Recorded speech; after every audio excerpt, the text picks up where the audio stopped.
Okay, we're live. Oh, we're live, except that I don't have any video. Okay, let me try this again. Okay, I'm a little precariously set up here. And, okay. I'm having little technical issues here today. Anyway, it's Paula High from Holistic Wellness Writers. Hopefully this all worked right. I would show you my eyes here, but it's pretty bright out here, so I'm gonna do sorry for the sunglasses. Anyway, I promised you I'd be here at 2:30. I'm here. Things have been a little crazy today. Had some errands I needed to run, and I was looking at my time and thinking, when am I going to fit a Facebook Live in here? I promised you guys I'd do another one today because I missed yesterday, so I did one early this morning, and now I'm doing this one. So I'm over at my dad's. You probably hear the running water. He has a pond, and this was like the shadiest place to be, and I didn't want to disturb them in the house. Anyway, so yeah, it's been a crazy day. Grabbed my purse to come out, get on my errands, and on my way over here, popped it into my driver's side or my passenger side seat, looked over at it as I was getting in the car, and there's ants pouring out of my purse. Oh my God, I've got the willies so bad now. Every little tickle, I think it's ants crawling on me. So, didn't have the door closed yet, grabbed the purse, threw it outside, hope nothing was breakable. Oh, I gotta go, I really gotta go. So I reached in there, carefully grabbed my driver's license, my keys, my essential oils, and some money, and said, not gonna mess with this until later. So I tossed it in a bucket in the garage and I left, and so I'll have to deal with that when I get home. So, what an afternoon. Anyway, I'm here live, and I wanted to talk a little bit about editing and communications and writing. I've recently, one of the reasons I got into editing for holistic practitioners is because when I was finishing up my holistic coaching certification with Institute for Integrative Nutrition, I was masterminding with in coaching circle type stuff with several other of my fellow students, and I was also following a few people who had already graduated, and they were starting up their blogs and stuff, and I started watching and following and reading what people were writing. And I've been a writer for a long time, mostly in the corporate world or in the job space, as bosses needed editing and help with that kind of thing, I would do it, and that is going to go on and off, so I apologize ahead of time. It's like nature, right? Kind of like don't let perfection hold you back, like I was talking about this morning. We work with it. So I'm reading these people's stuff, and I reread it, and I read it again, and I still don't quite know what they're trying to say, or I know what they're trying to say, but because I'm in the holistic field, I get what they're trying to say, but it's not coming across real clear. It's not coming across in a way that's easy for me or anyone else to, maybe if is this, oh man, sorry for the glare. Anyway, it wasn't coming across clearly. And I was in coaching circles with these people. I was in contact with them, and I know they're smart people with brilliant ideas and just so many talents and gifts to offer up to their clients. But the trick is you've got to be able to reach your clients first. People have got to know what it is you have to offer. They've got to know how talented you are, how brilliant you are. So brilliant, I got to wear sunglasses. They got to know all that. And how are they supposed to know that unless somebody tells them, or unless you tell them? But how do you tell them that? Lots of ways. I mean, there's blogs, there's articles, guest blogging on other people's sites, there's marketing materials, but that all involves writing. And while video is cool because you get all the communication clues and cues with video, except maybe the proxemics. Although the proxemics is kind of there and kind of not there with video. I mean, I'm right in front of you in video, but I'm not really in front of you. But I can't. There's no haptics. I can't touch you on the arm and say, you know, hey, I'm sorry that happened, or glad you're here. I mean, I can kind of, sort of. But you've got all the other visual cues with video. You've got my facial expressions and my eyes when you can see them, and you've got my facial expressions and my body language, and you've got the timbre and pitch and tone of my voice. You've got all that, but in writing, man, you have to really drill down and get concise and clear and not too much junk in the way. There's a lot of what we call noise in the communications world. And no, Sandy, do not knock my camera over. Dog. Dad's dog. Go. So you get a lot. See, that's another form of noise. I mean, there's the pond in the background, that's noise. That's like audio noise. But the distractions are a different kind of noise. They're attention noise. It's a miracle to me that we ever communicated off with all the noise, you know, cultural differences and the upbringing differences and all that stuff. It's all a form of noise that gets in the way of your message being received. And this is all stuff I'm kind of expert at because I studied it. I, you know, got a degree in it and all that good stuff. But when it comes to writing, you don't have the visual cues. You don't have the auditory clues. You've got to really be powerful in your writing. So as you're blogging, you have so much to consider and think about as you're trying to get your point across, trying to get your message across, trying to engage your readers, trying to bring them in, and you want them to come back. Not only do you want them to stay on your site long enough to read your article, but you want them to come back and see what good to have another. Okay, I've got an iffy connection, I guess. Sorry about that.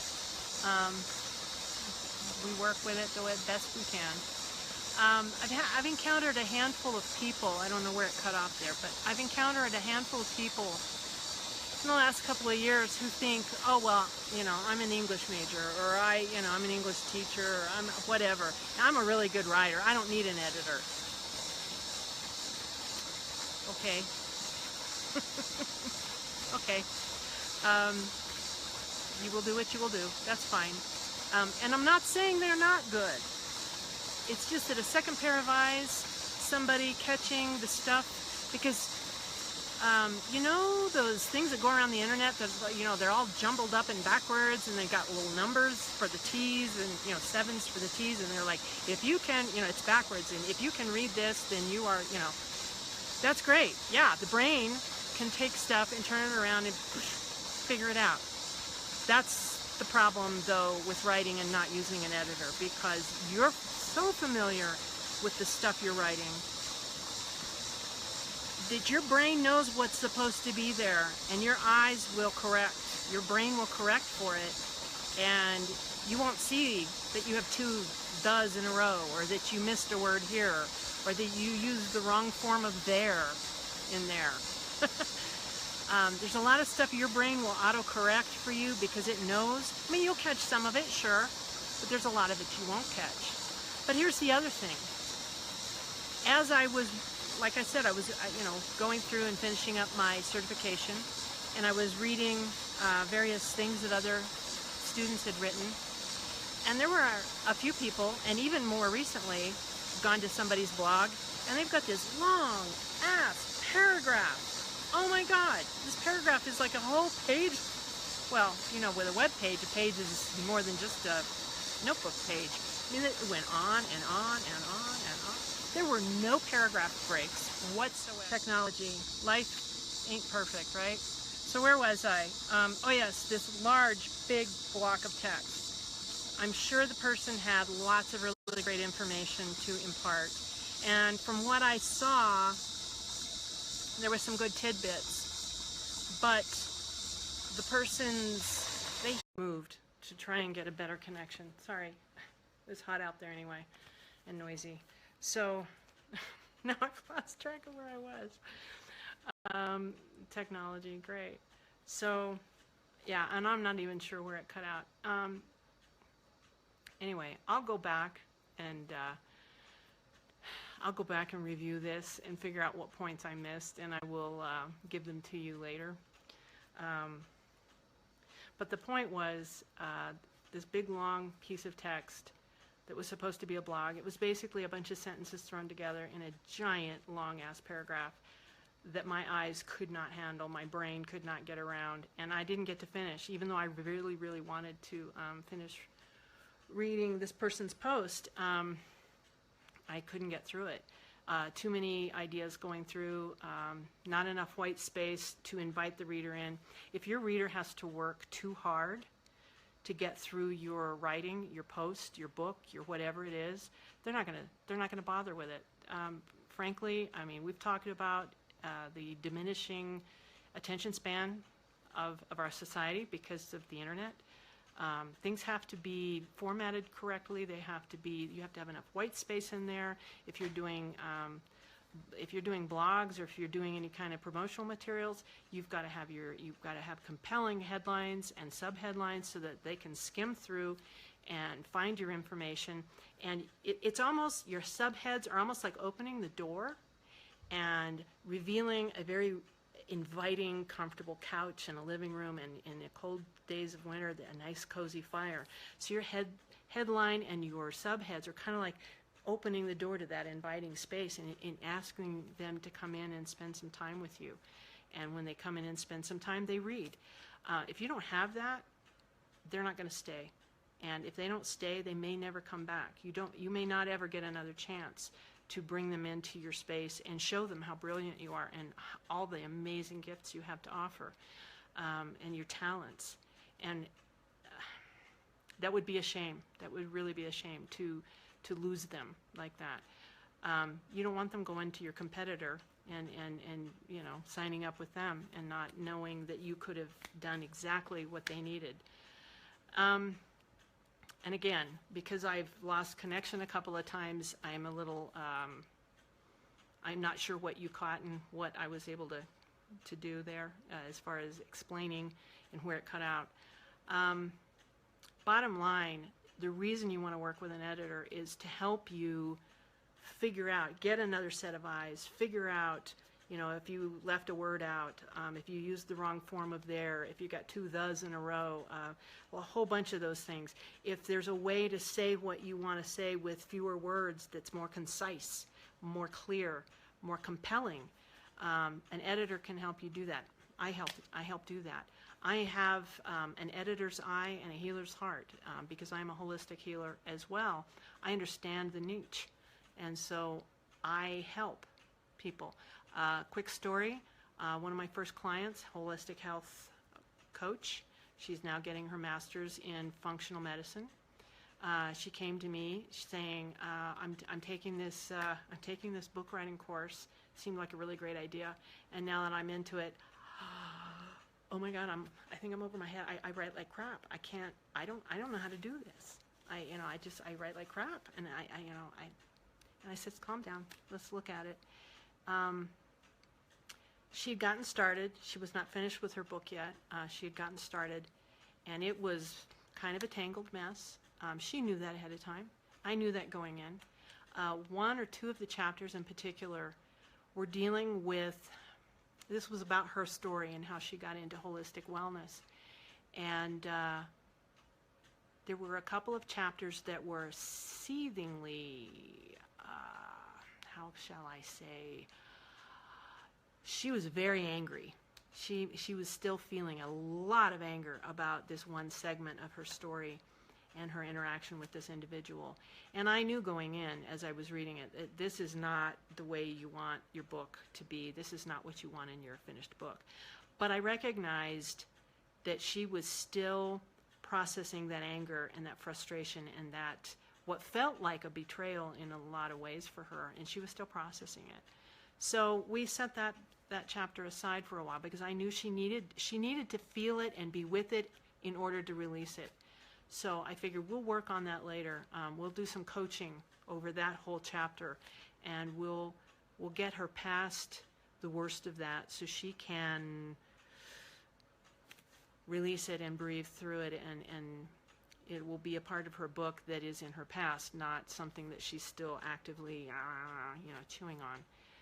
So we spent several months working on her book, getting it really shipshape, and we probably tackled that chapter last, I believe. And she was amazed at how much I was willing to let her process I guess you could say I needed to help her heal the book in order to help her heal. And that's one of my brilliant gifts. I'm able to help you heal the words, heal the chapter, heal the book, whatever it is. In addition to all the great editing stuff I can help you with, and the layout and all of that other stuff I was talking about earlier, I can also help you if you're telling your story and you need something in there that needs to be. It doesn't even have to be your personal story. If there's something ailing your book that it's just not working right now, I can help you heal that and bring it into the world, because it's important for you to get your message out there, and I can help you do that. So if you're watching live, I've been having some technical difficulties here. I haven't had time to put the link in, but after I have a chance to wrap this up and get home and get back on my laptop, I will put a link to my scheduling app, my Acuity Scheduler. I'll put a link in there. So if you would like to have a free conversation with me about where you are in your business and what communications and writing stuff you would like to move forward with, and we'll kind of drill down and get clear on where you are, where you want to be, and how you want to get there. I'll give you some tips on what your next steps are. So I will wrap this up before I lose my my connection again, and I apologize for that. This is maybe in segments, I don't know. And who knows, maybe this is challenging me to learn how to stitch it together maybe. Anyway, I look kind of red because it's hot out there. Anyway, I think that's about it. I promised I'd be on here in the afternoon, so I'll give you that. And with that, I will finish up, and thank you for joining me. Thank you for viewing live. Thank you. I don't see anybody on here right now, but thank you for watching the replay too. And thank you. Blessings. Have a good day.